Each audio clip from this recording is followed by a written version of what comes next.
And we're live. This is it. This is the Love Doctor live stream. I'm here with you all.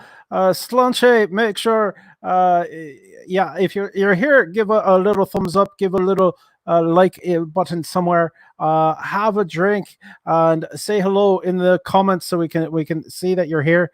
It is 9 p.m. Eastern Standard Time, which means it's time for the Love Doctor live stream, and I'm so excited that everyone's coming in. Oh my goodness, all the way from Newfoundland. It is the amazing Wendy Bonbons is saying hello. Cheers, cheers, Wendy. Just, I'm using a City of London gin is the gin I'm drinking tonight. Again, not being sponsored, but I thought everyone might want to know. It's a tasty gin. It's a good gin with a little bit of fever tree tonic. I'm so excited. I have a very special guest, somebody who I met at the Wiggle Room right when everything was sort of starting with the Love Doctor. They're going to be coming in. And we have, Denny Leger, one of the regulars. He is here. Hello from Montreal. Welcome, Denny. It's good to see you here. We're going to be starting in with, I thought I was being clever a moment ago when I kind of rearranged my entire setup, but now I realized I can't reach the Love Doctor cards, but thankfully one of them is currently upright. So let's flip to that one right now. There we are, and the wonderful Wiggle Room. There's been no announcement as of yet as to when the Wiggle Room is going to be opening, but soon as it is, we'll be letting everyone know. Christopher, Slanche, Christopher, here we go. Let's get started. If you want to write any questions, you can write them in the chat.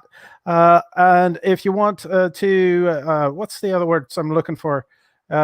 If you want to do it anonymously or secretly, you can send it on Facebook to the Love Doctor Facebook page, and that would be facebook.com/LD1969. And coming back in from YouTube this time, I got a whole family watching in the backyard. Well, welcome, family.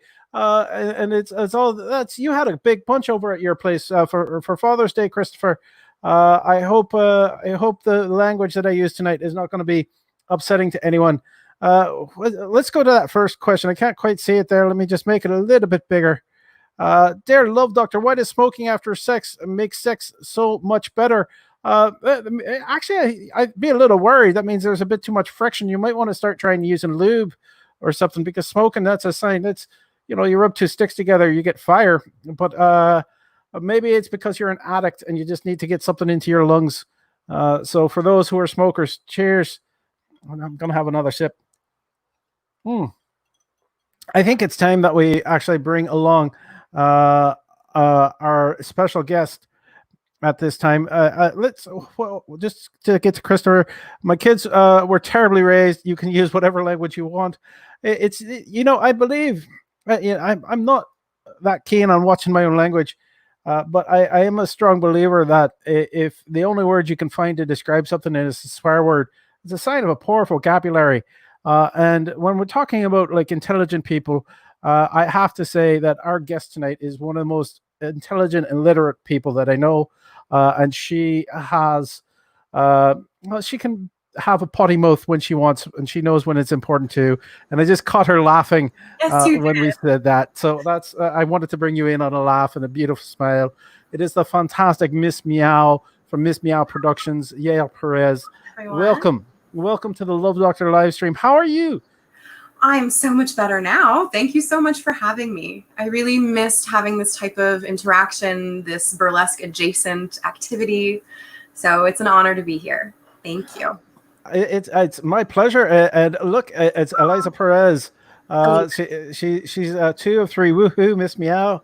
That's because you are unique, but you're also part of a triplet. I am a triplet, and as I get older, I forget that not everybody knows that automatically, because growing up, everybody knew.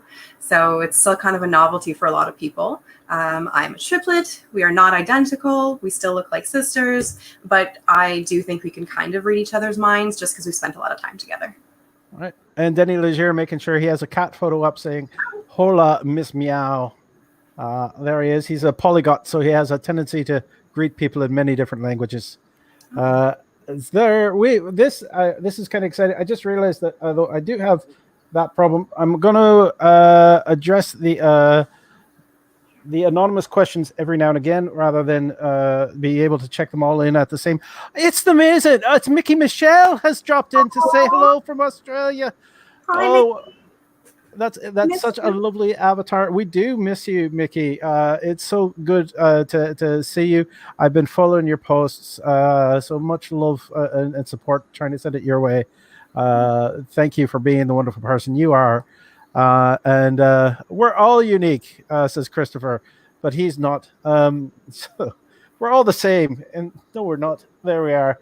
I think we're all the same in the fact that we think we're all completely original, because we are the products of our environment and our families, and that's usually it's a good thing. Mike Wood is popping in from the Midwest. We are all over the globe tonight. Welcome. This is the Love Doctor live stream. We're going to be answering your questions about love, sex, relationships. We're going to be interviewing the lovely Ms. Meow. And if you want to do an anonymous question, you have to go over to Facebook. And so it's facebook.com/LD, as in Love Doctor 1969, as in the year that I started changing relationships. That is the time. It's not a dirty thing. I don't know why people are so think I get a giggle whenever I say there's a 69 in my name. All right. So, Deep down, we're all just a little bit immature or dirty old men. So, it goes together. I think that's one way to remain young, is to keep a little bit of dirty in your mind. As long as you know that when to do it appropriately and when to do it inappropriately. Because I didn't catch that. And both are good. Both are good at the appropriate times. Yeah. So, and that is the key. All right. So we've got some questions there. Cheers. All right. I'm gonna cheers again. Yes. Here I am drinking with a lovely lady, and I've got a bunch of question cards to get to. We have moon landing air. Nothing dirty about that. Well, I don't know. Those three men spent a long time in those capsules without being able to wash well. So maybe it wasn't the right kind of dirty and that. So here we go. One of my favorite things. I don't appreciate violence. I don't think it's good generally, but to see like an 80-something-year-old Buzz Aldrin deck that moon landing conspiracy theorist, Satisfying. when the guy tried to ambush him with a question for his conspiracy channel, and just this 80-year-old man just like laid him out. It was did the heart good. This violence should not do the heart good. So we got some questions here. I've got these questions, and we're going to go to that. Let's see. I don't see any questions coming in. I'll check the anonymous questions in a moment. We've got this question. Here is, dear Love Doctor, who is your favorite female Batman villain? That's a bit of a geeky question. I suppose we're coming up on the time that there would normally be a Comic-Con in Montreal. These are some old questions. I think these ones are from about 4 years ago. I'm not positive, but close to 4 years ago, 3.5, 4 years old.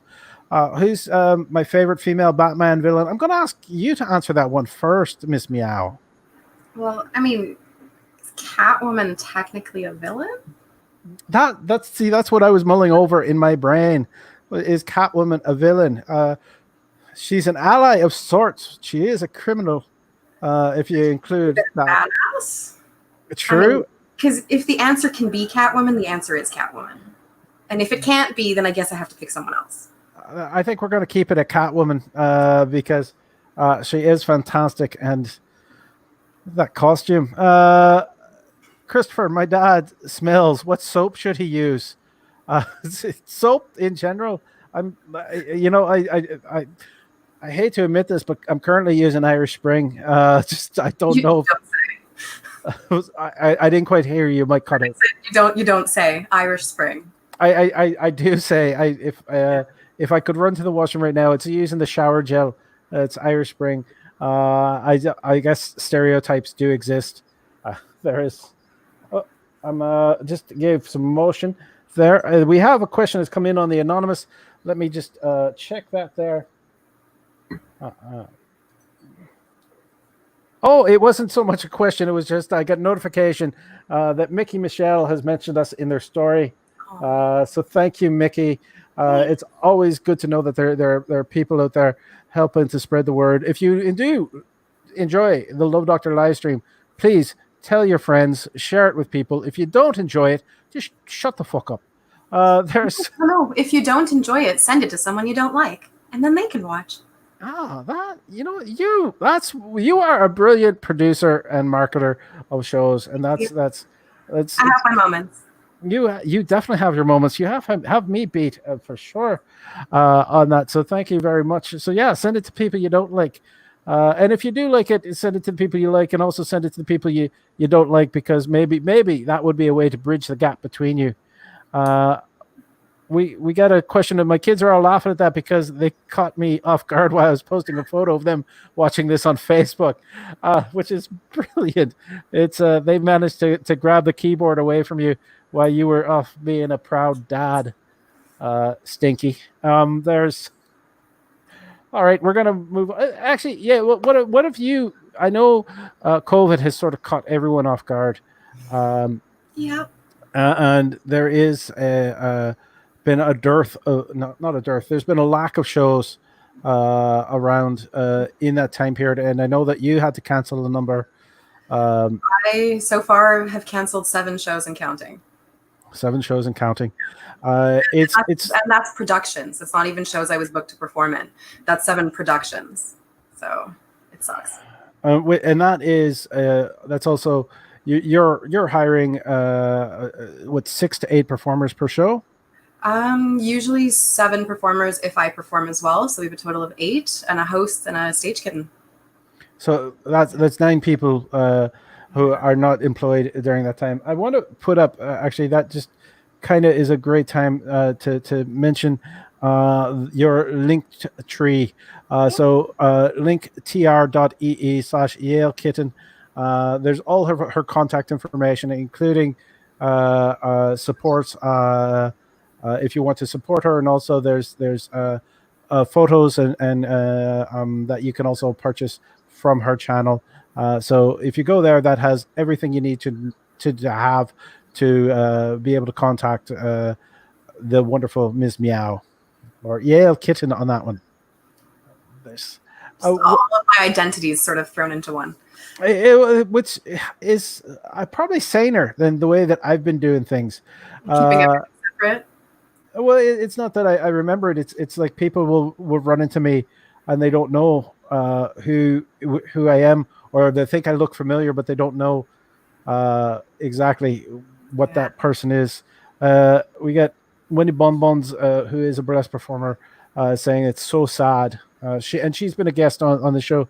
For those of you who are familiar with the live stream, Wendy is an amazing performer. She also does an online show every Sunday night, featuring a variety of acts of musicians, spoken word, comedy, as well as burlesque, and that's on Instagram. So if you follow Wendy or cosmic.bonbons on Instagram, you'll be able to check out her show. Now you are going to be doing something online. You're going to have an online show. So I was booked in an online show. I'm not the one producing it. It's being put together by a new producer. It's a 5 cassette burlesque. And the concept for the show is pretty fantastic, which is why I agreed to do it. At first, I wasn't too keen on the idea of performing in my living room. But Dora Bones, the lovely genius behind Burlesque 5 cassette, told me she wanted to put together something that really harkened back to a vintage era. And so it'll really bring you back to, I'd say, like the times of like Betty Page videos and that vibe. I'm just going to start the imagery so you can continue talking. Unfortunately, we can't add the sound to it, but it is there. This is the trailer. This is the trailer for the show that's coming up. Yeah. So the whole premise of the show is that it's a 5 cassette and you can make any hour a happy hour as long as you're watching some burlesque. So it is kind of cocktail centric, but you don't really need to be drinking to enjoy it. I mean, you can drink water, you can drink tea, you can drink soda. But as part of the promo, we all actually did a video where we made a drink. And during the show premiere on July 9th, I'm sure we'll all be drinking some cocktails as well. So you have Ashante is going to be on the show as well, or Ashante's on the show. She was a guest here just a couple of weeks ago. Roxy Torpedo. Oh, we've got a killer lineup, honestly. We really, really do. And there's artists from Montreal that are booked, from Ottawa, from Sudbury. So keeping it Canadian. So it's a nice Canadian mix. So that is 5 Cassette Burlesque. That's the it's the Gin Joint Burlesque show. Burlesque is the name of the show. Yeah, and it's that's me. There you are. Yeah. And so that is going to be the chance. I'm actually hearing the music, which I can't share with anyone, so I'm a little bit deaf at this point. But I think it's amazing that there has been such a growth of online shows in general, and I think it's fantastic that you're going to be part of one. You've waited a while to be part of an online show. Yeah, I wasn't really sold on the idea. I also, to be fully transparent, I wasn't asked, but I was asked to be in this one. So, yeah, it'll be exciting. And it premieres July 9th. July 9th. So it's Gin Joint Burlesque, and it's July 9th at 5 p.m. because it's a 5 Cassette. Yeah, like I said, the premiere will happen at 5, but it'll be available on YouTube, I believe, for about 72 hours. And after that, it'll be available on demand, I believe, through Vimeo, but the details for that will be released later. And Joseph is saying it's a great concept. Joseph being a regular from the Wiggle Room. Welcome, Joseph. Cheers on that one. Absolutely. Cheers. I should slow down or I was going to run out of drink on that one. I like the fact that you mentioned that people could be drinking tea. Absolutely. You don't have to drink alcohol to have a good time. Well, actually, last week what I was drinking was a Montreal gin that's infused with Earl Grey. So I was having tea and gin together, which is just like a little bit of lime water. It is delicious. It was very delicious. They don't sponsor me either, but it's 1769 Distillery, and it's their Madison Park breakfast gin. Which is quite the treat. Should we go back to another question? Sure. I'm just gonna see. Let me just double check that we're not missing anything on the anonymous questions. For those who are cowardly, we're gonna have. We're all here to learn. I've always believed the thought that it's a poor day you don't learn anything new, and it's something that I'd like to go and believe in. So we got a new question. I just flipped it over before I added it to the screen. And of course it's upside down. So let me fix that a little bit. Can we make that big? No, we can't make that big. Let me flip it around. I can kind of read it. Oh, there we go. Dear Love Doctor, how to manage a polyamory relationship. Communication is key. Yes. There's I think every relationship you need to sort of define what it is for you, and I think you need to define it with your partner, what the boundaries are. When you're polyamorous people are people who love more than one person, and I think a lot of frictions. I'll let you answer, and then I will go back and rant my theory a little bit. Have your drink. Sorry, I stopped you mid raise of the glass. So there we are. What are you drinking first? Let's martini. Of course. I ran out of gin, which is terrible. So it's a vodka martini with 2 olives. 2 olives. Oh, now just 1 olive. I didn't think that through. That's the same way I feel about this show on a regular basis. By the way, if you have any questions, please share them in the group chat. Give us a little thumbs up, a like, share us when you can. If you're watching on YouTube, just right down there is the subscribe button, so you know when all the shows happen on this channel. So your answer to this question. Okay, so how to manage a polyamorous relationship. Really, it comes down to basics of how do you manage any relationship. I think that's where you should start. And as the Love Doctor said, communication. Communication is absolutely key. If you can't have open and honest dialogue with someone that you're dating, whether they're the only person you're dating or whether there are many people you're dating, your relationship won't survive. And you'll both get hurt, and it's just not worth it. So you have to be able to talk to each other, and you have to be able to talk about the difficult things. Because if you can't talk about the difficult things and you keep everything on the surface level, it's not a relationship. You're just happy. The word fine comes to mind. It's not never say fine when it's not. Evlit is also, we're going to answer that question in a little bit in front of the children. Thank you, Ev. Thanks for coming in. We get Jess Sorrell is also, she's popped in. She's followed you on Instagram, Yael. She's from Australia as well, so she should possibly follow Mickey Michelle, who, when quarantine's over, will be producing shows there. That's not a question I want to answer right now. Okay. All right. That's there is all right. So the question about polyamory is I believe some people are wired to be polyamorous. I think some people are wired to be monogamous, and friction comes into a relationship when somebody is trying to force themselves against their nature. And I kind of equate it to people who are straight and people who are not straight, in the same way that I believe the Kinsey report said, well, not that I believe, the Kinsey report said that 10% of all people are born gay. I believe nature has a balance, so only 10% of all people are born straight, and everyone else is somewhere on a slider in between. Yeah. And I believe the same thing goes for monogamy and polyamory, though society does sort of push us to say that monogamy is the only way. It's not the way that works with most people. Evlit is making sure that he says hi to Jess. And Wendy Bonbons has a question. Have you explored distance dating or online dating during the pandemic? And if so, do you have any advice for navigating it? I've not personally been dating or flirting with anyone long distance during this pandemic. I think depending on how you're quarantining, most relationships are long distance though. Yeah. Which is a problem.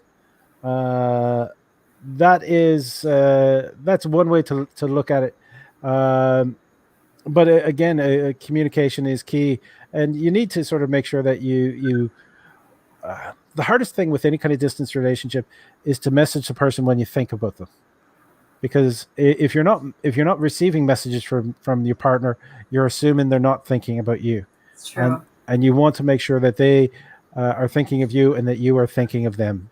And that would be my answer to that. Do you have any feedback there for Wendy's question? Having been in a long distance relationship, you're absolutely right. It's super important to talk to each other. Hey, there's that magical communication thing again. But it's incredibly important to let each other know when you're thinking of the other person. But I'm not dating currently. I have Tinder downloaded on my phone. I occasionally go on and swipe during quarantine, but I'm not able to meet anyone. And I don't know, I've matched with a handful of people. Again, communicate, talk. If you can't meet anyone right now, essentially, if you're matching with people on apps, you're signing up for a pen pal. And you have to be ready to accept that, or be clear if that's not what you want. Definitely.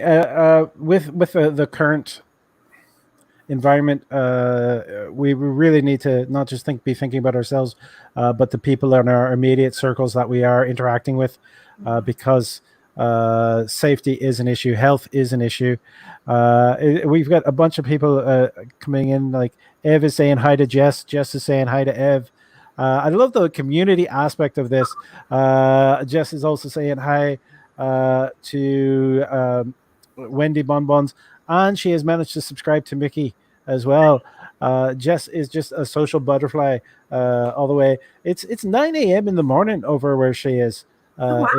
It's well, 9:25. It's almost 9:30. So we're her breakfast television at this point. I think we're pretty awesome. And Roger Lopez just wants to say that he's a fan of Miss Meow. Thanks for joining us. Thank you. I think this was probably my best idea, was to have you on the show, because all these people just coming to see you because you're amazing. They've missed you this much. Right? People want to be seeing you, so they're definitely probably be. Honestly, I missed having an excuse to get dolled up, so it was really nice to paint my face, do my hair. So, thanks, guys. Michael Gagne has asked, what would be an ideal COVID date? I'll answer. I'll let you answer, and then I there is one that I managed to see online, and Roger's saying hi. So an ideal COVID date. I mean, I guess it depends on with who. If it's a stranger from the internet, from an app, I mean, you kind of just have to go, grab a coffee and take a distanced walk 6 feet apart from each other. I don't know. It doesn't sound super appealing to me, but I'd say with someone that I already know, an ideal COVID date would be a picnic. But that's just because picnics are my favorite summer activity. And the weather here in Montreal has been beautiful for picnics these past few days. Not that I've been able to really explore them myself. Well, except for that rainfall that we had last night, I experienced thunderstorms. rainfall too. It was Yeah. beautiful. Just stepped out on the deck to feel a little bit of it. I was on my way home during that downpour. I got completely and utterly soaked down to my underthings. My shoes are still wet 24 hours later. There's going to be people who are going to be picturing that now. But no, but you know what? It's kind of liberating. It's freeing to be outside in the rain like that. At first I was upset because, I mean, I didn't want to get soaked. But afterwards, it really just brought back memories of times I had lovely memories in rain. And then I was kind of happy about it. So. And Jess is mentioning that you're so beautiful. Thank you so much. She is so fantastic and such a bright personality as well. And a great person believing in the written word, if I might say so. So I can imagine like a great COVID date, an internet date would involve some heavy flirting in conversation. There was one that I saw the video for from New York. It was a young man actually had met a woman. Well, she was sunbathing on the rooftop across from his condo. You saw this video. And he was able to message her via drone. And then she sat on her rooftop, he sat on his balcony, and they had dinner together with the screens across. It's honestly super cute. It is very cute. And then they did the walk with him in the bubble, which was just weird because you know that they wanted to hold hands at that point. They had been talking enough. But that How is do you navigate that during COVID. Let's say you meet someone, you have a distance date, and you want to hold hands or you want to kiss for the first time. Do you guys go and get COVID tests? Do you have to have an interrogation with the other person asking, are you spending time with other people? Have you held anyone else's hand? I don't know. It's kind of mind-boggling. I can't really wrap my head around how it would work and whether I would want it to. I think actually what you just listed is the sane and sensible way to do it without being accusatory and saying, have you been holding other people's hands? But it's to say I have fear, not from necessarily myself, but maybe for people in my life. If anyone out there knows a cancer survivor, anyone who has gone through chemo now has a permanently reduced immune system. They are immunosuppressed and they are a danger from this.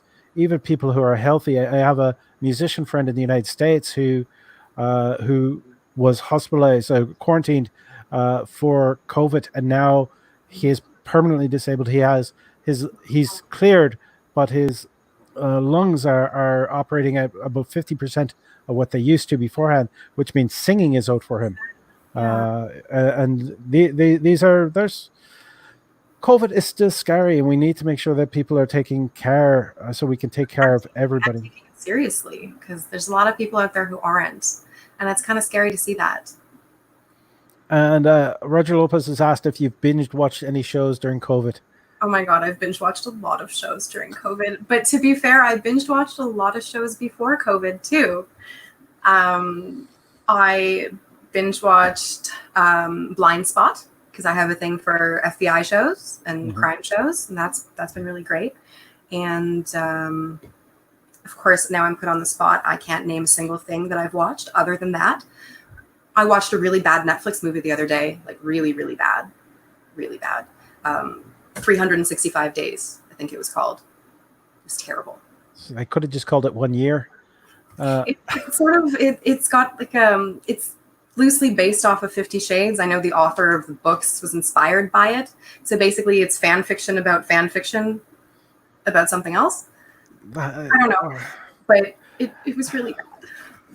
Yeah. Well, as per usual, any date that results in a negative test result, I think a negative test result is what results in a date.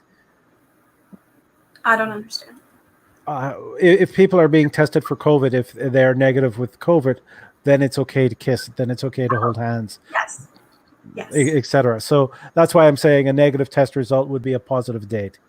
And Roger is laughing out loud, and Mitzi is saying imposters. Yes, I binged that show. Thank you. That's my sister, one of them. The other one said hi earlier too.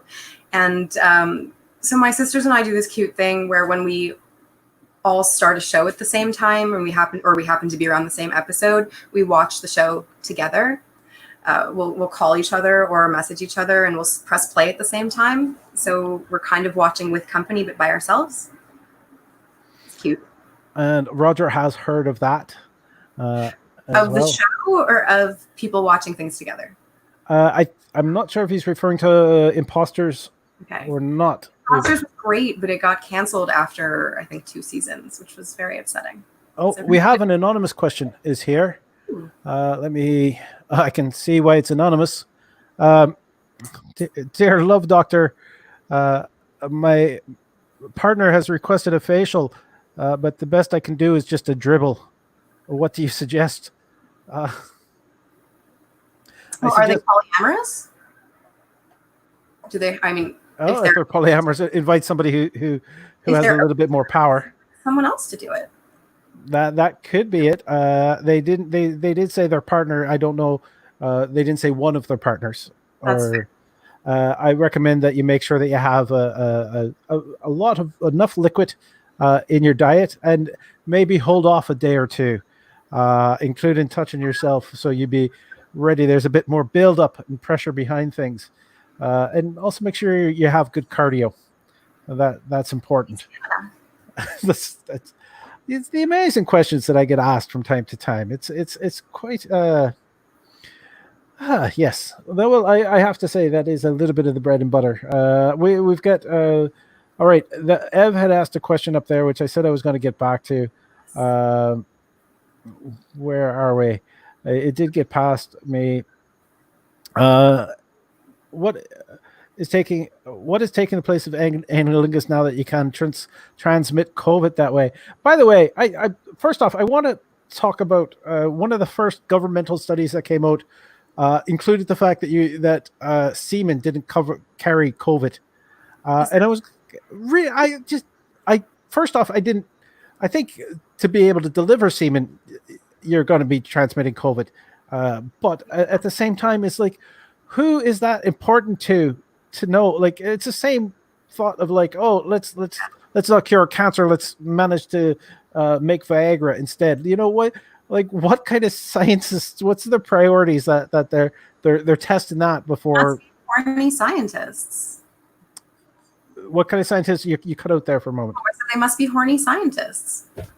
I mean, how many of us are touch starved right now with everything going on? I can understand the urge to do a study like that, because you want to know what's the loophole. How do I get around this? How can I touch another human? That is the COVID thirst. I've never heard it called that, but I think that should be I like that. Everyone is saying that they're thirsty, so it's all about the COVID thirst at this point in time. Bijou said, anytime a man can't ejaculate, everyone throws as much money as possible. Point taken. There's way too much of a male-centric view. I think we should have a human-centric view. It's regardless of color, of gender. Wendy Bonbons, yes, she is definitely agreeing with that thoughts. She's laughing along about how well that Bijou has mentioned that. Bijou is also a burlesque performer in Montreal. Please let us know in the comments if you have any shows coming up as well, anything online. because we've got this forum. We're going to be talking about it with people. We've already passed the half-hour mark, and we've barely got through any questions. I know it goes so fast. I think it's the company. I'm here with such a beautiful performer and a beautiful person, and I think maybe we'll pass on to another question. Are you ready for another question? Let's go to the classic old ones. They seem to be a little bit safer. Those. What was that? I'm sorry. I love that you kept those. You know what? I should probably do a book or something at one point, because some of these have amazing artwork on them as well. And I think my camera's shifting. Let's see if I can get that back in frame. It's not an absolute mirror, so I moved the wrong way. That's upside down. Maybe if it wasn't upside down, it'll be a little easier to read. Here we are. Dear Love Doctor, what is an acceptable way of introducing an otherwise vanilla partner to my very kinky fantasies? Answer. Do you have a thought? I was just going to say, it's that same answer as before, guys. Communication. And a way to maybe possibly do the communication is maybe introduce them to the written word. Fantasies seem to be a lot easier for people to take if they're reading along. Make sure it's good erotica, or what the French call one-handed novels. I've never heard that. That is a brilliant term. It's a French literature historian told me that's what they were called in the 1800s, because erotica has been around for a long time. So they were the way of passing around dirty ideas and a chance to grow. Because let's face it, the greatest sex organ any of us has is between our ears. Yeah. Definitely, it's not the hair. It's the brain. And so if you can maybe engage your vanilla partner into viewing new things as sexy from what they've read, and then maybe it could lead to discussion, and then maybe lead to experimentation. Not everyone is going to like everything, but we all have different tastes. Exactly, and it's not. I think it's a poor partner who's not willing to at least talk about something beforehand, and it does show care when they actually want to try something to help please you. So, again, communication. You're right. We're going to go to another question. Let's see. Oh, I even put that up. I love anal sex. Is it legal now? In Canada, yes. In most states, yes. But there's some states that have laws against sodomy, which also includes oral sex. So oral sex isn't legal everywhere. That's sad. That's almost like the more you know, the sadder you are. This is such great too. You two are fab. Thank you, Wendy. Wendy is amazing. Her show is amazing. The Cosmic Bombo show on Sunday nights is definitely worth checking it out. I'm not just saying that because she's complimenting me. It's actually really good. I've tuned in on Instagram before. She puts together a great show. And I love that she gives opportunities to new performers and experienced performers alike, which is fantastic to see. And she has people from around the world. I actually appeared on one, and there was also a drag performer from Mexico on the same show. Wow. It's such an interesting international feast for the eyes and ears. And Roger is either agreeing with us that Cosmic Bonbon show is amazing, the Cosmic show is amazing, or he agrees with Wendy that you and I are doing lovely together. This is fantastic. So we're going to go with another one of the cards here, because I'm waiting to see some good questions pop up in the Oh, I should check that one. I'll let you read that one out loud. I'm going to just check the if you can you make that out? Oh, it came in French. That went to the translation department. Okay. Comment faire pour que mon ami n'ait pas peur? What can I do to make sure my friend isn't scared? I'm just curious if the translation was done correctly, because ami can mean partner or girlfriend, or in this case, because there's an E at the end. So I don't know if they meant friend or if they meant girlfriend. But either way, communication. So. You have to prove that you are listening, and that's one of the things about when you're introducing your partner to possibly something new. You want to make sure that they are trusting you, and you have to be worthy of that trust, especially if you're talking about anything that would be scary, such as BDSM, or somebody who's not familiar with anal sex, or not comfortable with it. Make sure that you discuss it with them so they can view it on many different ways. Roger's saying that he was agreeing with Wendy, and Denny, of course, the polyglot is sharing with us that ME is for woman. So yeah, female partner Girlfriend. or female friend. Girlfriend. Again, that is about making sure that your partner is comfortable. And Denny is, of course, Denny is making sure that I'm learning my French. I'm trying. I have been trying. I don't have the translation department, but some of these older cards, the translation department had left notes for me because they got to see them before I got on stage, and I didn't necessarily get a chance to peruse. So yeah, I'm doing my best to try to learn French in quarantine. There's so many things. What have you been learning while you've been in quarantine? What have you been? Now you've been working though. Yeah, I do have a day job, so I've still been going to work. For a few months, I was working half weeks instead of full weeks, and the days I was at home, I was just exhausted, like mentally exhausted, because working through a global pandemic and feeling like I'm putting myself at risk all the time, but knowing that I still have to help care for a terminally ill parent, it's a lot to balance, it's a lot to carry. I manage, but have I learned anything new during quarantine? Not really. I guess I've learned who my friends are. I've learned that I enjoy occasionally taking a day off and sleeping or staying in bed all day, which can be kind of nice on a day off. I have learned that I still really enjoy picnics. It's my favorite summer activity. And I've learned that you can't trust everybody, because look how many people don't follow the rules. And pictures from beaches, etc. Even some of the parks have been nerve wracking.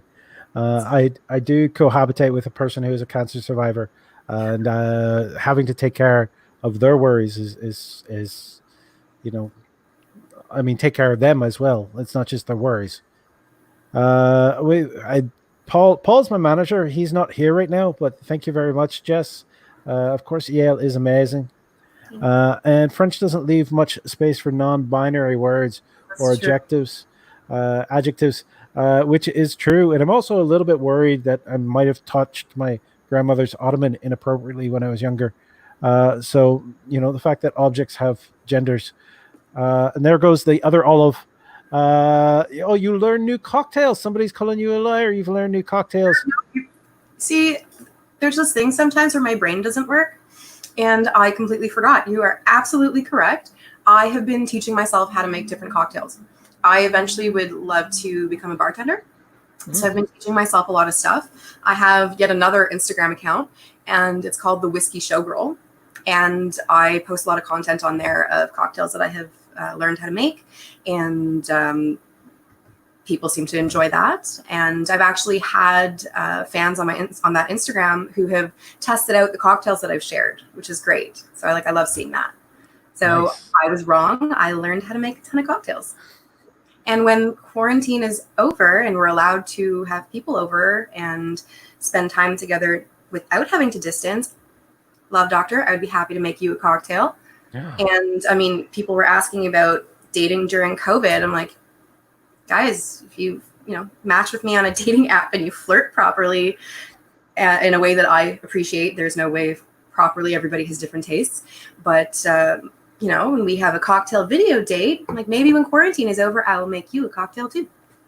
It's one of the things that I miss about the Wiggle Room is the amazing bartenders. McLean is off working for NASA. I don't know what happened to her after she went to Antarctica. But we'll have to do a follow up on the now after. Exactly. And Denny has made sure to translate my name as the Doctor de Lamore. I'm not sure because Doctor is my family name, so I'm not sure if that's a correct translation. It's you gotta love the fact that my parents gave me a middle name of love, though. I think it's a great name. It's unfortunately the first name is the. which is a bit odd. So at least it shows up. Hmm? I said it's unique.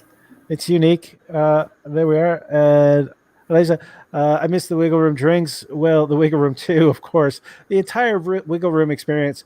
The Wiggle Room, for those of you who have not been, if you've not been to Montreal, come to Montreal, because if you've been to Montreal, you definitely must have been to the Wiggle Room, because the Wiggle Room is one of the sexiest places on earth. It is wonderful. It is respectful. It is the most amazing drinks. It is surprisingly inexpensive for what is being presented there, talent wise. Every night, from Wednesday to Saturday, there's such an amazing array of shows that show up there.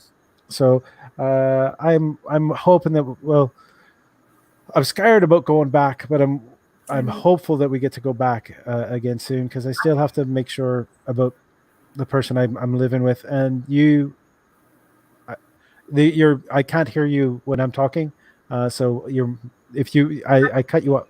It's okay. All right. Technology. See, one of the things I'm learning is doing this live stream thing, and I can always learn to do this a little bit better, because I'm obviously still messing up. But I'm enjoying. I want to thank everybody who's been watching so far. We're like 46 minutes in, and you've all been so amazing, with a couple of questions that I just had to skip through. But that's life a little bit. I'd probably, if we were live at the Wiggle Room, I probably would have taken a little bit more time with them.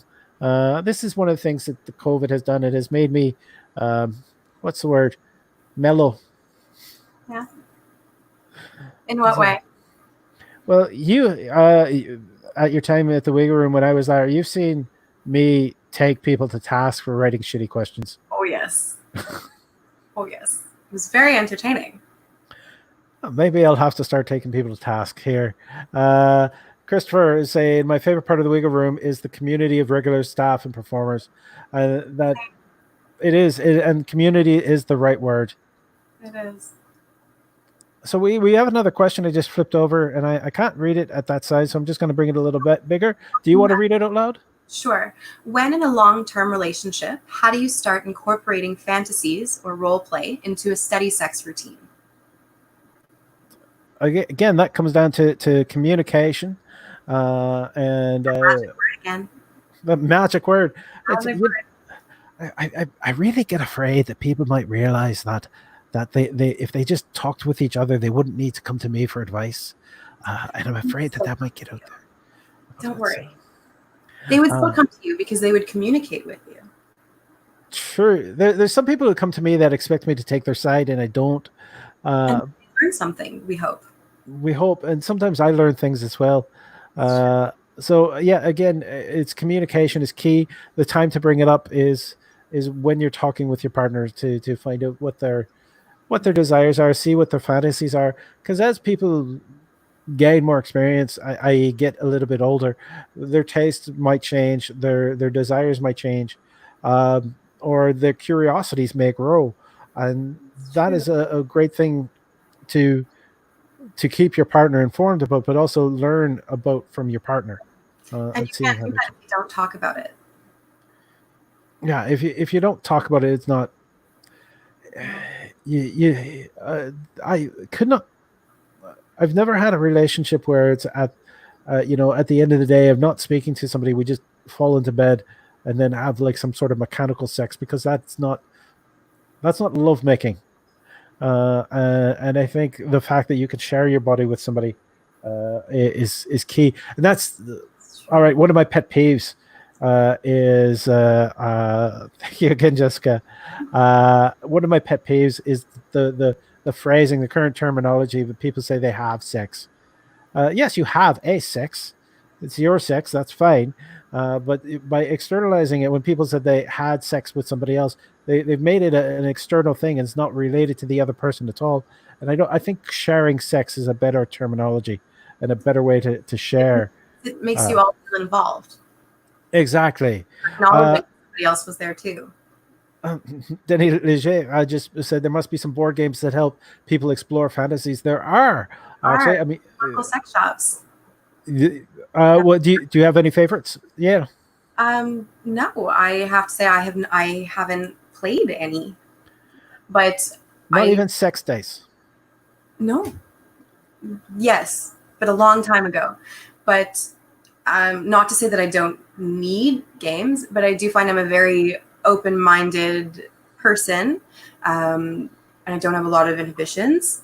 And I enjoy communicating with my partners about fantasies because sometimes even just talking about them can be really hot, whether or not we explore them physically. So I have yet to play any games, but I am absolutely open to it with the right partner. And if for those who are suffering from thirst during the COVID times, what is it? The COVID thirst. I've got to copyright that. The COVID thirst. Uh, If anyone who's suffering from the COVID thirst, being able to have a hot discussion with a partner is a delight, and that is uh, going well. And talking about communication, look, Jess is actually in Australia, and she's chatting up Ev at the same time.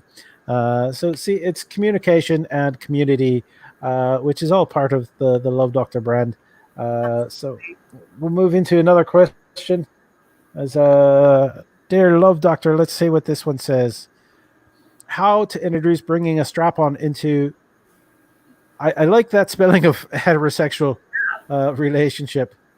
It's just don't surprise somebody with it, but talk it out before it happens. It might be a budget thing, but make sure the other person is open to it. exactly. There's what I don't think make sure, just express your desire to play with that. Yeah, I would Uh, mean is don't pull it out to play with if the other person hasn't expressed that they're open to it. exactly, it's a communication beforehand. That's the other thing. Anytime you're talking about fantasies, or you don't want to be prepared or spring it on somebody while you're both aroused or in the mood. You want to sort of develop that communication and have an idea where they think before you get the clothes off or clothes on, depending on what the fantasy is. That might want to dress like a cowboy. Um, No, but spurs and bed, spurs in a water bed. That's a very bad idea. And just a bad idea. the water bed's a bad idea. It's a bad idea. Don't Not kink shame.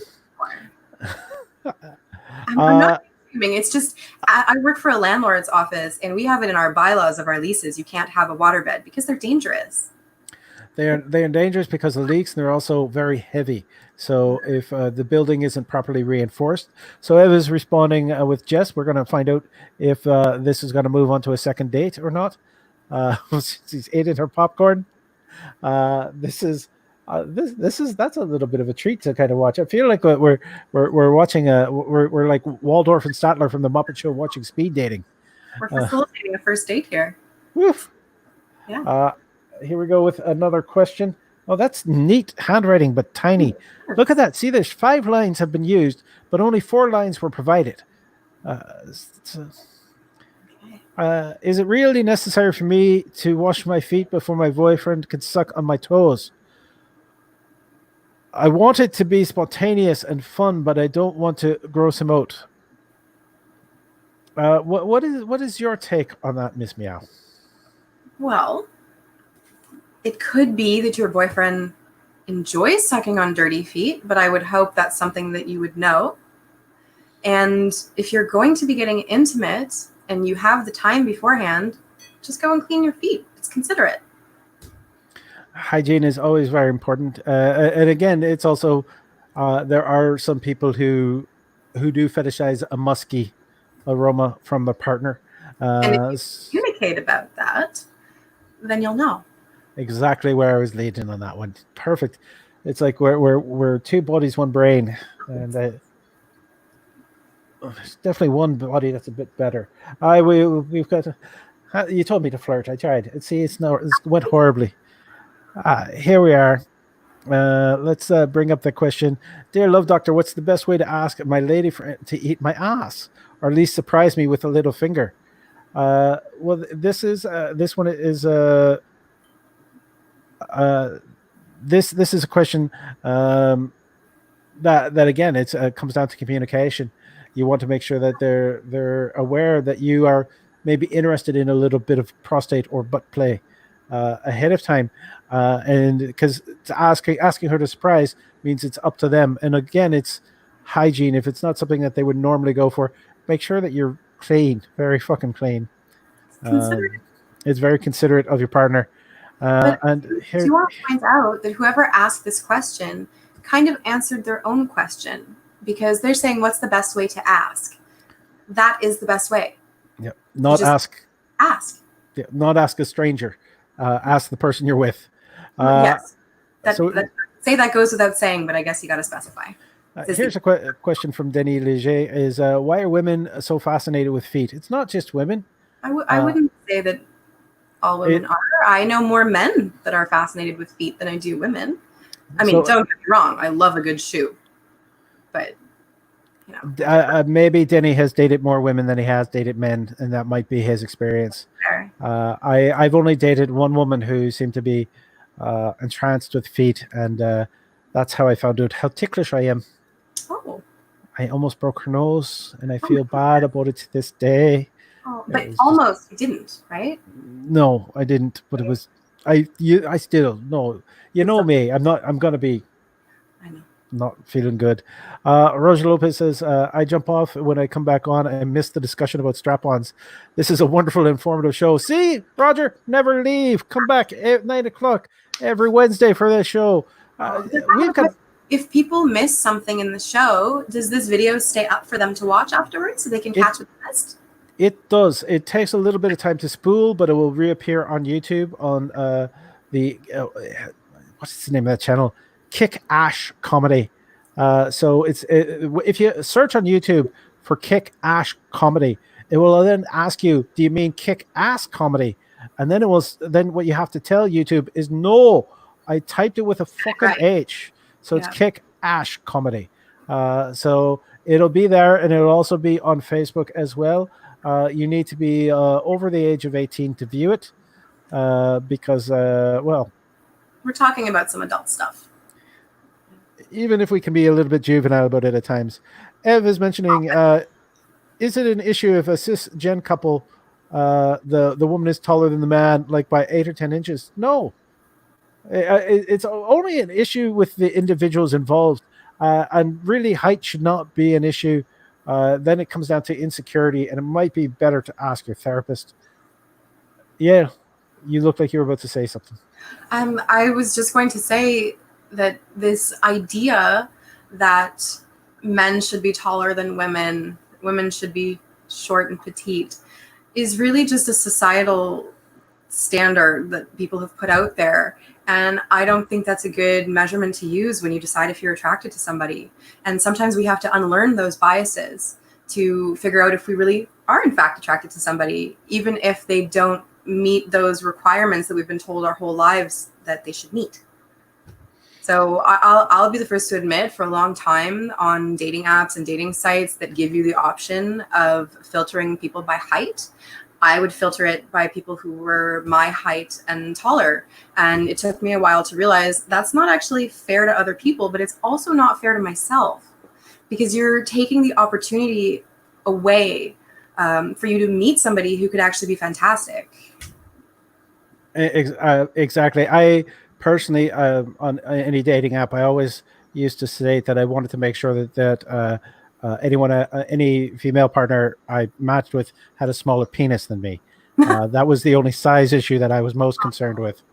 Roger's going to have to go. We are finishing up the show anyways, Roger. Thank you for coming along. Hopefully we'll see you on further weeks. I do hope that that Miss Meow will come back again. So happy. I'd be delighted to come back. I just want to touch on something you just said about the joke you made in your dating profiles, about saying you hope that the woman has a smaller penis than you. While I do appreciate that there is humor there, that can also be seen as a little bit transphobic. I don't know. I don't know what your criteria is on dating sites, if you were open to dating trans, but a statement like that can be construed as a little bit transphobic. It's just something to be aware of. And you are very right to call me out on that. That was I was making it more I'd like to trying to think make a joke on me, but it was yeah, no, it's definitely when it comes down to height. I remember using dating apps and people saying no because I'm a redhead, and people again, is that a thing? yeah, oh yeah, exactly. For and as an example, this is a weird example. It's not quite a dating app, but there are sperm donor clinics stopped taking redheads Oh, in the 90s, I think it was, these when people that hit the are news. Yeah. so But all is that good? How can we say we see so few women like that? The taller woman. I've dated women who are taller than me. It's not that uncommon. Not that I'm that short a man. I'm what 5'9" or so. So I'm a little average, I guess. But it's you do see them out there. They are out there, and I don't hard. think yeah. Yeah, that is if you the only things I think I'm trying to remember. It's been a little while since I've used dating apps. It was like what were the rules? If there was a picture of them using a weapon, that was an automatic no. Okay. If there was picture of them with children on a dating app, that was a no. Not that I was against them having dating somebody who had children. Not really the place for that kind of photo. Exactly. Yeah. I think there was other rules, but those are the ones that come to mind. I think we all have our own rules for sure. Yep, most definitely. Should we've hit an hour? Do you want to do one more question? I don't mind. Here we go. We get the last question before we go out. If anyone has any last minute comments, this is the time to drop them. Please remember to subscribe. There's a little bell on YouTube if you want to be notified of when things go live. And let's bring that up. Dear Love Doctor, I love you. I dream of us on a Barbados beach. Please take me there. This person has not seen my bank account. Would you make love to me on the beach? Signed, Mistress on the Rock. That I don't remember this question ever coming up before. That's a delightful question. It's not that I can afford to fly myself to Barbados, let alone myself and someone else. But it can be hypothetical. Would you hypothetically take this person to Barbados? And while you're at it, if it's hypothetical and price is no question, can you take me to Barbados? I need a vacation. Just saying. Hypothetical, I would. It's the idea, though, of making love on the beach. I have a little problem with making love on the beach. Sand gets everywhere. You don't want to do that. Do you know what they make out of sand? Sandpaper. Yes. Right. And I don't know about you, but I know a number of kinky people, yet I've yet to run into a person that goes, you know what would really turn me on is a bit of 40 grit rubbed against my junk. So I don't get I think the what is the not the inspiration but the desire of people to have sex on the beach comes down to the drink and basically good advertising. Like I think people are not thinking it through before they get to that position. General really romantic sense about it when you think of the idea of having sex on the beach. It's romanticized. You know, doesn't mean that in practice it's going to be good. In theory, it sounds beautiful, and in practice, it sounds scratchy. A nice like soft grass cliff top facing the ocean. It's going to be windy as fuck, but I'm just thinking about like grass stains on knees afterwards, and it's just making me blush a little and smile because I'm like, oh, that's kind of nice. I was going to suggest a blanket, but Dennis is saying bring a beach towel for the beach. Practical. Yes, it's practical, but that still won't keep sand. Sand gets everywhere, whether a towel or not, especially anywhere wet. We're going to be, and if you're doing it right, there should be some moisture. We're going to leave it with that wonderful thought. Thank you all for tuning in.